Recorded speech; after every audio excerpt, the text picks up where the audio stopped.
Detention को लेकर आज तमाम वकला यहाँ पर हमारे साथ मौजूद हैं। पिछले कई दिनों से हम इस डिटेंशन पर बात कर रहे हैं जो कि सिटिंग एमएलए महराज मलिक को पीएसए में बुक किया है। मैं कई वीडियो और इंटरव्यूज दे चुका हूँ, लिहाजा आज हमारे बहुत ही सीनियर लोग यहाँ पर मौजूद हैं जिनको भी आप सुनेंगे कि इनकी क्या विचारधारा है, ये किस तरीके से इस डिटेंशन को देखते हैं। और अभी अभी हमारे साथ बहुत ही मशहूर वकील विद्या सागर जी मेरे साथ मौजूद हैं, जाहिद मलिक साहब मौजूद हैं, शबीर चौधरी साहब मौजूद हैं, खान साहब मौजूद हैं, तनजीर साहब हैं, आदिल जो कि डोडा से आते हैं, एडवोकेट सुप्रिया चौहान भी हमारे साथ मौजूद हैं। बात करेंगे महराज मलिक की डिटेंशन को लेकर, बिकॉज हम डेमोक्रेसी में रहते हैं। किसी की भी इन तमाम लोगों से मैं गुजारिश करूंगा अपने व्यूज ये शेयर करेंगे, क्या ये डिटेंशन होनी चाहिए थी एक सिटिंग एमएलए की या नहीं होनी चाहिए। सबसे पहले विद्या सागर साहब से मैं गुजारिश करूंगा कि सर आप बताइए और किस तरीके से देखते हैं, क्योंकि हम रूल ऑफ लॉ की बात करते हैं, डेमोक्रेसी की बात करते हैं, तो किस तरह से आप देखते हैं कि ये जो डिटेंशन है इसको आप किस तरह से देखते हैं सर। इस बारे में मैं स्टेट की डिस्ट्रिक्ट एडमिनिस्ट्रेशन, डिस्ट्रिक्ट मजिस्ट्रेट और स्टेट की एडमिनिस्ट्रेशन एलजी साहब और सेंट्रल जो एजेंसी है उनसे दरख्वास्त करता हूँ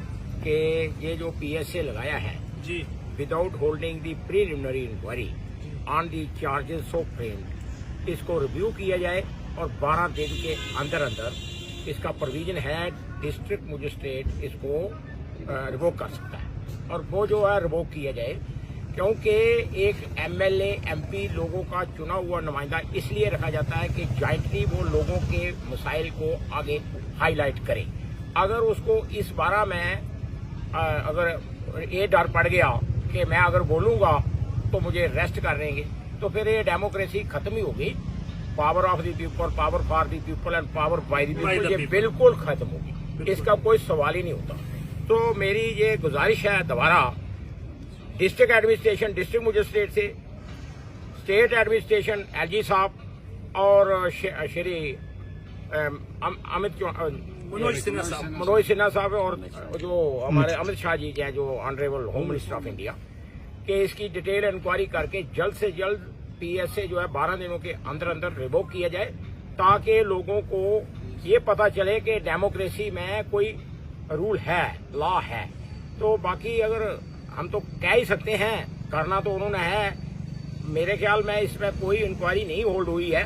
पहले जो है ना एमएलए के बगैर दूसरे भी अगर किसी आदमी के खिलाफ चार्जेस लगते हैं तो detail inquiry with evidence, public views लेके होना चाहिए। एडवोकेट विद्या सागर साहब को आपने सुना और आप मैं गुजारिश करूंगा एडवोकेट जाहिद सरफराज मलिक साहब से कि वो भी बताएं जरा किस तरीके से और किस नजरिए से देखते हैं, क्योंकि वो लीडर भी हैं, पॉलिटिशियन भी हैं, बातचीत करते हैं हमेशा लोगों की। जाहिद सरफराज मलिक साहब बताइए जरा किस तरीके से देखते हैं और क्या कहना चाहेंगे इस डिटेंशन को लेकर।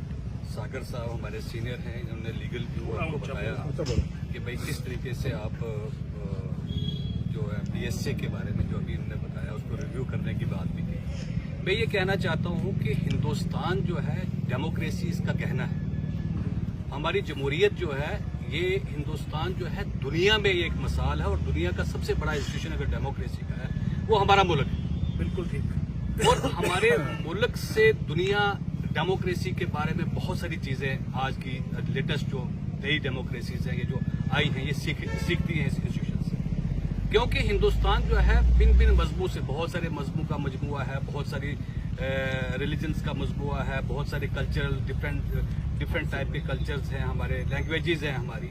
तो हम ये डाइवर्सिटी जो है इसमें यूनिटी है और इस यूनिटी के अंदर जो हमारी डेमोक्रेसी जिस तरीके से फल फूल और पनप रही है और जिस तरीके से हम दुनिया भर में एक मिसाल है, आज उस मिसाल पे आप कहीं ना कहीं इस डेमोक्रेसी पे कहीं ना कहीं आप कोई दाग छोड़ रहे हैं और इस दाग को जो है साफ करना जो है ये जो हुकूमत वक्त है, हुकूमत वक्त को इन सब चीजों का देखना चाहिए कि भाई किस तरीके से इन सब चीजों को हमने बैलेंस करना है। मैं किसी फर्द का नाम लेके बात नहीं करूंगा, मैं ये कहूंगा कि एक सिटिंग एमएलए जिसको इलेक्ट किया है पब्लिक ने और जो आज हमारे जम्मू कश्मीर यूटी का बदकिस्मती से जो हमारी यूटी बनी हुई है इसका आज वो एमएलए है और उस एमएलए को आपने पीएसए में बुक किया है जो विद्यासागर साहब ने कहा है कि 12 दिन के अंदर अंदर आपको इसको रिव्यू करके रिवोक कर देना चाहिए, ताकि ये मिसाल आपकी जो है दुनिया में एक गलत इंप्रेशन ना जाए। और मैं आपसे एक और भी इल्तिजा करता हूं कि इसका मतलब ये हुआ कि हिंदुस्तान के अंदर जो डेमोक्रेसी है वो जो असर है वो हमारे जम्मू कश्मीर से निकाल लिया गया हुआ है। हम ये भी समझ सकते हैं जिस तरीके से आपका ये रवैया चल रहा है, मैं किसी की लैंग्वेज को जो है वो अगर वो कोई जिस तरीके से वो अपने अल्फाजात का इस्तेमाल करता रहा कोई पब्लिक रिप्रेजेंटेटिव, मैं उसको विद स्ट्रॉन्ग वर्ड्स कंडेम करता हूं कि हमारे समाज में इस किस्म की लैंग्वेज का इस्तेमाल करना, इसको ना हमारा समाज अपनाता है, ना हमें ऐसी तरबियत कभी हमारे समाज ने या हमारे समाज के जो बुजुर्गान हैं उन्होंने हमें तरबियत दी है। हमारी तरबियत हमारी जुबान में बड़ी शाइस्तगी है, बड़ी मिठास है और इसमें हमें आजादी है खुलकर हर अपनी बात को रखने का, लेकिन बदतमीजाना तरीके से नहीं, एक बड़े खुशगवार लहजे से। लेकिन लैंग्वेज को या जुबान को या इस बदकलामी को लेकर आप इस किस्म का कानून इस्तेमाल करो, ये कानून भी हमने पहली बार अपनी में 25 साल की वकालत में मैंने पहली बार ऐसा कानून देखा कि जुबान के इस्तेमाल के ऊपर कोई भी लैंग्वेज की PSA आपने इम्पोज किया। तो मैं आपसे एक बात वाज़ेह कर देना चाहता हूं, मैं सागर साहब की बात को दोबारा रिपीट करता हूं कि 12 दिन के अंदर सरकार के पास ये रिव्यू का है, उनको रिव्यू करना चाहिए और इसको रिवोक करना चाहिए, ताकि हमारे ऊपर हमारे जो डेमोक्रेटिक सेटअप है इसके ऊपर स्टिग्मा ना आए। बहुत बड़ी बात और बड़ी खूबसूरती की बात कही कि डेमोक्रेसी के अंदर इस किस्म के कानून का इस्तेमाल करना हरगिज बर्दाश्त नहीं किया जा सकता। हमारे साथ हैं एडवोकेट शबीर चौधरी साहब। शबीर साहब, किस तरीके से देखते हैं, बहुत ही शार्ट बताइए जरा, क्या कहना चाहेंगे?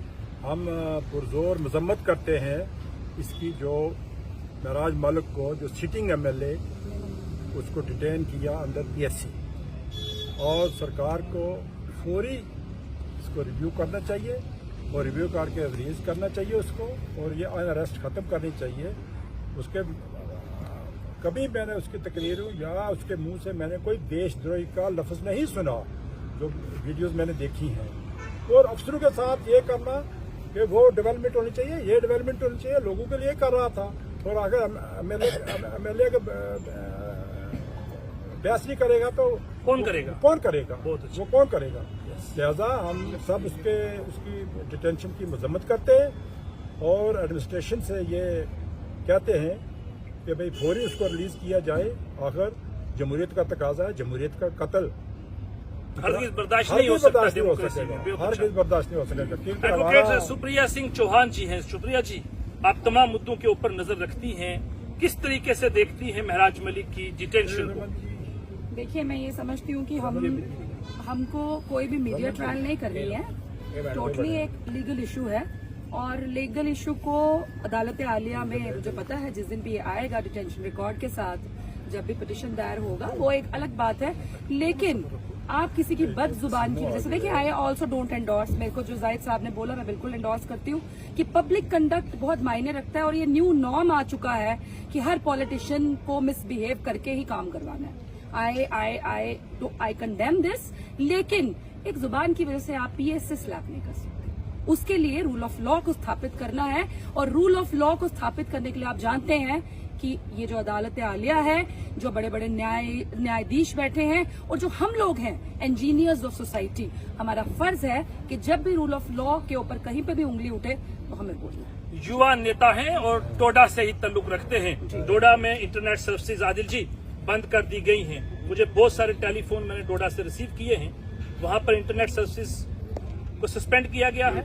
लोगों को एक जगह से दूसरी जगह जाना, मूवमेंट रिस्ट्रिक्टेड है, हॉस्पिटल तक लोग नहीं पहुंच सकते। किस तरीके से आदिल जी आप देखते हैं? मैं सबसे पहले इस चीज का पुरजोर मजम्मत करता हूं जो महराज मलिक के साथ हुआ।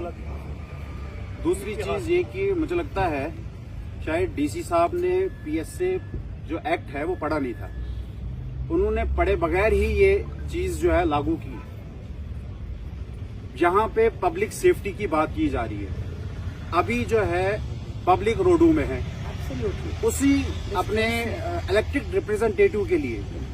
तो अगर पब्लिक के खिलाफ ये लगाया गया है तो पब्लिक इस टाइम रोडों पे नहीं होनी चाहिए। दूसरी चीज, ये जो महराज मलिक के खिलाफ इन्होंने PSA लगाया या जितना भी अनरेस्ट हुआ है, मैं इस चीज का जो सारा रेस्पॉन्सिबल ठहराता हूं डीसी डोडा को, हरविंदर सिंह को। क्यों?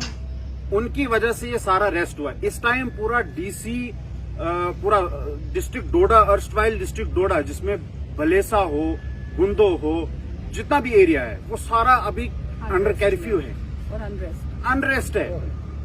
परसों जो है एक बच्चे की मौत हो गई, 2 महीने का बच्चा था, उसका मौत हो गई कल की डेट। तो उस चीज को कौन देख रहा है? अगर उसकी रेस्पॉन्सिबिलिटी ले कौन रहा है? एलजी गवर्नमेंट है।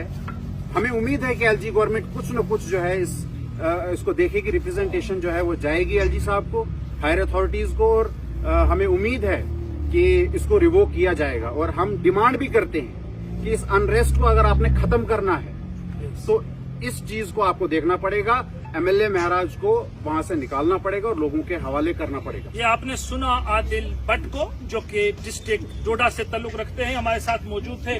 तंजील खटाना साहब किस तरीके से देखते हैं, क्योंकि आज मैं आपको सुन रहा था और आप बहुत ही इमोशनल थे महराज मलिक की फंक्शनिंग को लेके, कि ये सारा सिलसिला जो है डेमोक्रेसी में किस तरीके से देखते हैं? आपका बहुत बहुत शुक्रिया। मेरे तमाम साथी जो बार एसोसिएशन जम्मू के मेंबर यहाँ, मेरे सीनियर्स यहाँ बैठे हैं, सब ने अपने अपने ख्यालात का इजहार रखा। ये कॉमन और पब्लिक, जितनी अवाम जम्मू कश्मीर, हर आदमी की ये आवाज़ है कि हिंदुस्तान एक डेमोक्रेटिक मुल्क था और उस डेमोक्रेटिक मुल्क की आज मिसाल एडमिनिस्ट्रेशन के वो लोग क्या दे रहे हैं कि जो लोग जिस एमएलए को पब्लिक ने इलेक्ट किया, अपने मैंडेट दिया और उसको इलेक्ट इसलिए किया कि पब्लिक के ग्रीवेंसेस वो कहीं रख सके। उस ग्रीवेंसेस रखने के बावजूद मैडम जी ने और मेरे साथी साहब ने कहा कि किसी के मुंह से इंसान जो है किसी वक्त कोई अल्फाज अगर निकल जाता है, उसका ये मतलब होता है कि एडमिनिस्ट्रेशन जो डिस्ट्रिक्ट मजिस्ट्रेट हमारे डीसी साहब डोडा में बैठे हैं, हम उनको पुरजोर इस अल्फाज की मजम्मत करते हैं कड़े लफ्जों से कि डीसी साहब को कम से कम गवर्नमेंट से कोई इस तरह की कंसेंट अगर नहीं मिली और उन्हें रातों रात एक अपना रिकमेंडेशन 2 लाइन की देके और एक पब्लिक रिप्रेजेंटेटिव के ऊपर जिस तरीके से उन्होंने ये PSL स्लैब किया है, ये उनको कोई इख्तियार नहीं था।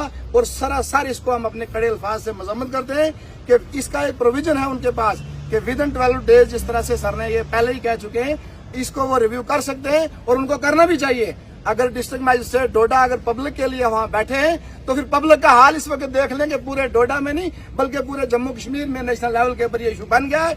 इसको जितना जल्दी से जल्दी हो सके महराज मलिक साहब की इस आर्डर को रिव्यू किया जाए और इसको जिस तरह से भी हो सकता है वो अपना आर्डर रिव्यू करे। तो मैं लास्ट में एक तो ये तमाम मेरे युवा साथी वुकला हजरात जो अलग अलग जिला से ताल्लुक रखते हैं, इनको आपने सुना, वेरी शॉर्ट नोटिस पर हमने इनसे गुजारिश की और ये सब लोग यहाँ पर शामिल हुए। आज की इस डिस्कशन का एम्बिट और एम यही है कि महराज मलिक की जो डिटेंशन है अंडर पब्लिक सेफ्टी एक्ट, इसको जिस तरह हम पिछले कई दिनों से कह रहे हैं कि इस detention order is not sustainable in the eyes of law. Why it is not sustainable in the eyes of law? The first ground जो मैं पिछले कई दिन से कह रहा हूं कि नो वन इज द जज इन हिज ओवन कास। कोई अपने केस का जज नहीं हो सकता। डिप्टी कमिश्नर की कंप्लेंट पर FIR रजिस्टर और उसके बाद डिप्टी कमिश्नर ही सेक्रेटरी हैं, साइन किया है, डिटेंशन ऑर्डर पास किया है, तो पहला ये ग्राउंड है कि वो अपने केस में जहां उनको खुद रिकमेंडेशंस थी सिटिंग MLA के साथ वो नहीं पास कर सकते थे। लेफ्टिनेंट गवर्नर साहब, ये तमाम वकील आपसे जम्मू हाई कोर्ट से ये गुजारिश कर रहे हैं कि महराज मलिक का डिटेंशन अंडर PSA को रिव्यू करो और इसको रिवोक करो इन वन वॉइस। और मैं शुक्रिया अदा करना चाहूंगा एडवोकेट विद्यासागर सुप्रिया सिंह चौहान, सरफराज मलिक साहब, शबीर चौधरी साहब थे, खान साहब, तंजील साहब और आदिल भट्ट और बाकी जितने मेरे साथी यहाँ, उस्मान जी खड़े हैं, नदीम जी हैं, मुजफ्फर जी हैं, मैं किस किस का, शबीर जी हैं, हाँ बोलते जाओ, वसीम जी हैं, मोहम्मद हुसैन साहब हैं, जीशान जी हैं, शोएब जी हैं और सबका मैं तहे दिल से शुक्रिया अदा करता हूँ। जम्मू कश्मीर के अंदर, मुल्क के अंदर डेमोक्रेसी रहे, हमारा मुल्क आगे बढ़े, तरक्की करे और ऊंचाइयों को छुए, ये आज का मैसेज है। इसलिए डिटेंशन ऑर्डर को रिवोक किया जाए। बहुत बहुत शुक्रिया।